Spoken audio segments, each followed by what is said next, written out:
Once again, I'm right and everybody else is wrong. Let's just admit it. Your old buddy Josh coming through again. I've been saying this for years, and now everybody else is starting to see it. So again, when it came to withdrawals for retirees going lower as they age, who was first to state that on YouTube?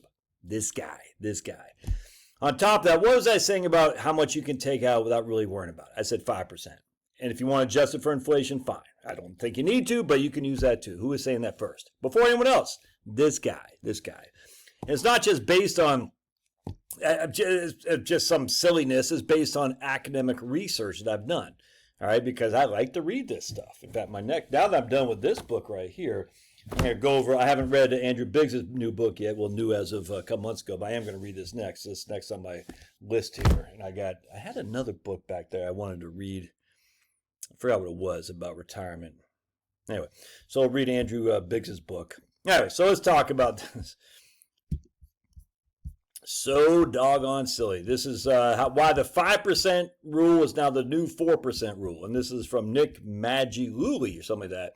I could not agree more with Nick. I'd take some issue with how he gets there, but I couldn't agree more. In fact, what he says in this article is, I recently read Bill Bengen's new book, and let's see, and loved what he put together. Bengen's the creator of the 4% rule. Despite the usefulness of the rule, Bengen questions whether it's still the right guidance for today's retirees. All right. And surprisingly, Bengen's answer is no, but not in the way you think. Bengen says the rule isn't the right guidance anymore because it's too conservative, not too risky. And it's taken this long to realize that. It's crazy to me. And that actually concerns me when everyone starts jumping on the bandwagon like, maybe we should be a little bit more cautious. But yes, you read that right. The founder of the 4% rule thinks we can withdraw more from our portfolios given the updated historical data. Oh, boy. So let's check this out. How did he arrive at the new data? All right, so what this means right here, the first asset class I added to the original two was U.S. small cap stocks. Adding small cap stocks boosted the 4% rule to the 4.5. One additional asset class provided a major improvement to the safe withdrawal rate. All right, the small caps. but then he added four more asset class: U.S. small cap stocks, micro stocks, mid-cap stocks, and international stocks and treasury bills. And this increased the overall withdrawal rate to 4.7.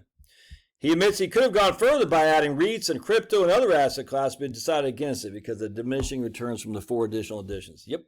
In addition, he increased his portfolio from 50-50 to 55-40 and 5. All right, stocks, bonds to cash. By increasing equity, he increases equity allocation by 10%.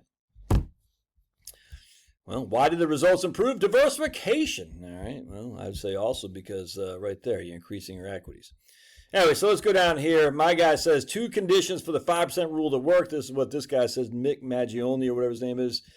He says, you are willing to decrease your spending during market crashes. Well, if you're willing to decrease your spending during market crashes, the 5% rule is going to be way too conservative too, which I'll talk about in my upcoming book that I'm researching like a madman, 100%. I'm not researching anymore. I'm in editing phase. You've been saying that for years. Dude, I get it.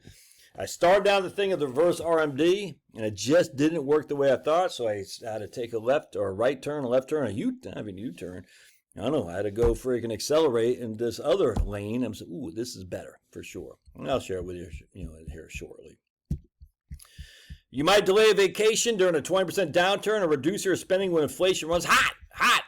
As this table illustrates, even with a 20% of your spending being discretionary, you can still increase the withdrawal rate from 4. Whatever. I don't care. It's this is how the 4% rule becomes a 5% rule. The whole thing's just silly. My whole thing, and I'm not saying this guy's silly saying it, but just like, if we've just would have looked at history, we could have seen the 4% rule is way too conservative, And I'll share another video on this. How I've done that a million times, but I don't want to belabor this. But at the end of the day, it's insane how many people fell hook, line, and sinker for the 4% rule. And I love Bill Bengen coming up with it because no one else was doing it back then.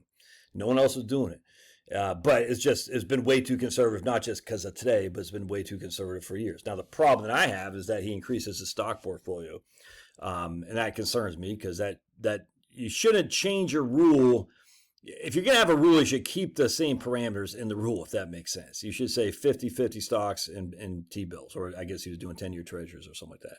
50-50 S&P 500 and 10-year treasuries. You shouldn't say, well, if we do this, we do that, because we can do that till we're blue in the face.